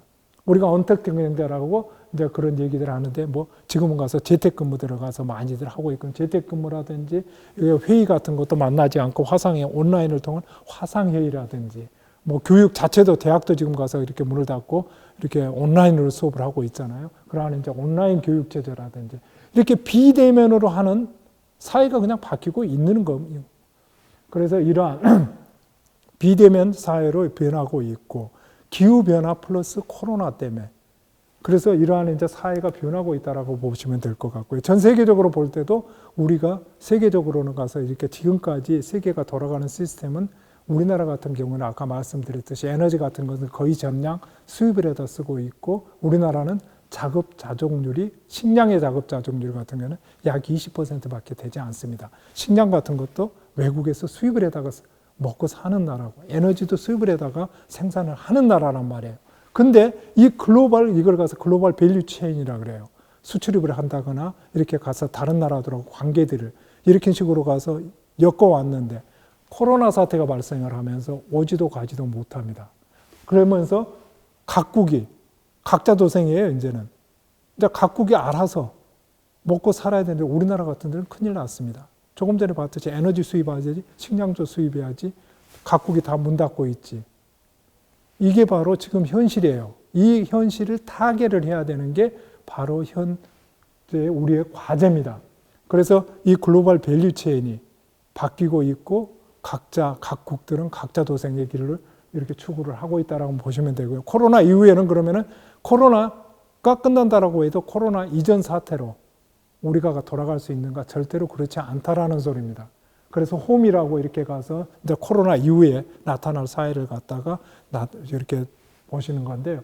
이렇게 헬스케어라든지 보건 이쪽이 굉장히 각광을 받게 될 거고 온라인 비대면이 가서 이렇게 가서 지속적으로 강화가 될 거고 그 다음에 무인화 이런 것은 이제 에너지하고도 관계가 되면 무인 자율 자동차 시스템이라든지 뭐 수소 자동차라든지 이러한 여러 가지 무인화가 굉장히 가서 각광을 받게 될 거고 에코노미가 아니라 홈코노미 집콕 생활이 굉장히 각광을 받게 될 것이라고 합니다. 그래서 코로나 이후에 몇 년 후에는 이런 식으로 바뀔 겁니다. 그래서 꼭 코로나 때문이 아니라 어찌 보면은 이렇게 좀 합리적인 그런 생활이 될 거라고 해요. 그러면은 여기에 이제 가서 이제 코로나 기후 변화에다가 플러스 코로나 사실 코로나는 그렇게 이제 굉장히 지금 큰 전 세계적으로 피해를 주고 있지만 기후 변화에 되면은 그렇게 큰 사건은 아닙니다.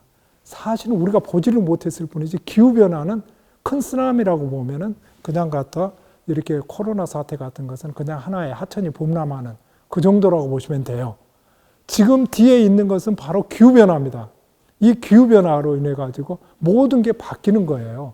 이 모든 게 바뀌는 건데 우리가 지금 코로나 사태로 인해 가지고 어찌 보면은 코로나 사태로 인해 가지고 인간들이 기후변화를 더 빨리 인지할 수 있게 됐다라고 보시면 될 것 같아요. 근데 거기에 대한 방법이 뭐냐, 정책이 뭐냐 하는 게 지금 들고 나온 게 그린 뉴딜이라고 이제 하는 거거든요. 그린 뉴딜을 한 가지로 딱 요약을 하게 되면은 이제 이거를 가서 약간 여기는 그 토론의 여지가, 논란의 여지가 있습니다만은 아무튼 그린 뉴딜이라 그러면 단기적으로는 고용을 창출하는 그러니까 실업자를 구제하고 고용을 창출하는 게 단기적인 목표고 장기적으로는 이제 가서 기후변화에 대응하는 그러한 거다라고 하는데 아무튼 거기에 가장 중요한 거는 탈탄소. 그러니까 우리가 기후변화라는 기후위기가 바로 화석연료 때문에 그랬다 그랬잖아요. 그러면은 가서 이 화석연료의 기반에 경제, 산업, 생태계를 재생에너지 기반의 경제, 산업, 생태계로 하루빨리 바꿔줘야 된다는 거예요. 그래야지만이 우리가 가서 탄소 경제에서 재생에너지 경제로 바꿔야 된다. 그렇게 해서 온실가스의 방출을 막아야 된다는 게 첫 번째입니다. 그리고 두 번째로는 여기에서 보시는 것처럼 사회 불평등이에요. 이 사회 불평등을 해소를 해야 된다는 겁니다. 이 사회 불평등은 사회적으로 갈등을 야기하는 그러한 것들이잖아요. 그래서 그린 뉴딜의 가장 큰 두 가지 목표는 전환경제, 탈탄소 경제, 신재생 에너지 경제, 화석연료 경제에서 재생에너지 경제로 전환을 시켜야 된다는 거. 두 번째로는 사회 불평등을 해소시켜야지만이 우리가 제대로 살 수 있다는 겁니다. 근데 사회 불평등이라 그러면 이게 가서 시민들이 잘 인식을 잘 못하시는 것 같아요. 뭐 우리나라는 상대적으로 상당히 안정되어 있는 그러한 구조기도 하지만은 뭐 다른 나라들보다는 사회 불평등이 조금 덜하기도 한 것 같아요. 근데 세계 전체적으로 저 통계를 놓고 보면은 세계 10%가 인류의 10%가 부를 저기 보시면 55%의 부를 차지를 하고 있어요. 10% 인류가 52%의 부를 차지를 하고 있고 나머지 90%는 그거를 나눠 갖고 있는 그러한 그게 바로 불평등이라는 거죠.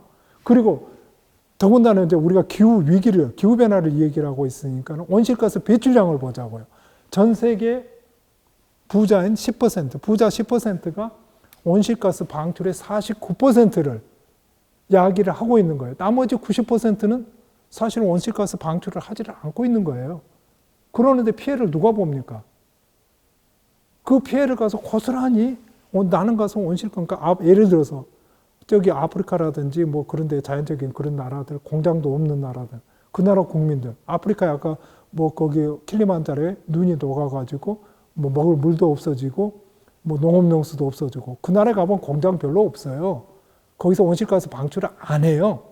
피해는 그 나라가 선진국들 사실 가서 기후변화로 인한 피해들 가서 사회 시스템이 안정이 돼 있어가지고 그렇게 크게 받지 않습니다. 문제는 취약한, 못 사는 나라들. 여기 통계적으로 보게 되면 나머지 90%가 그 피해를 보고 있는 거예요.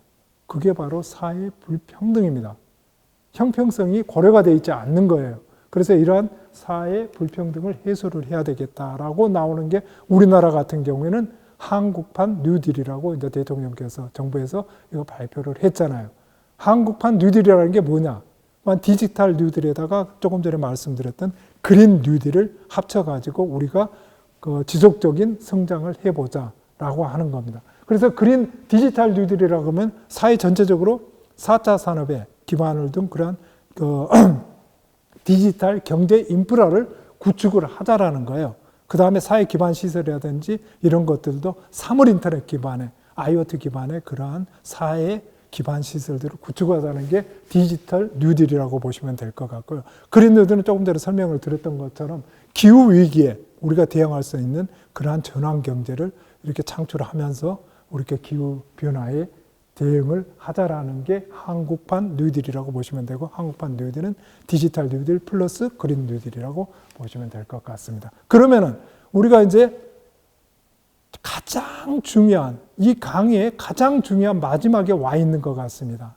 우리가 지금까지 기후변화, 기후위기, 지구온난화, 사회적인 문제, 영향 이런 것들을 얘기를 했는데 그럼 이거를 가서 방법이 뭔가, 정책이 뭔가를 얘기를 했잖아요. 그게 바로 탈탄소 경제다. 화석연료 기반의 산업, 경제, 생태계를 재생에너지 기반의 시스템으로 바꿔줘야 된다. 전환경제. 이거를 해야 되는데 그러면 그러한 잠재력이 우리가 나라가 가지고 있는가. 이러한 가서 그거를 가서 한번 살펴봐야 될 것 같습니다. 그러면 전 세계적으로 이제 이게 바로 태양력입니다. 그러니까 재생에너지로 대표적인 주자가 태양력하고 풍력이라고 우리가 볼 수가 있잖아요. 그러면 우리가 재생에너지 잠재력은 우리나라는 과연 어느 정도 되는가?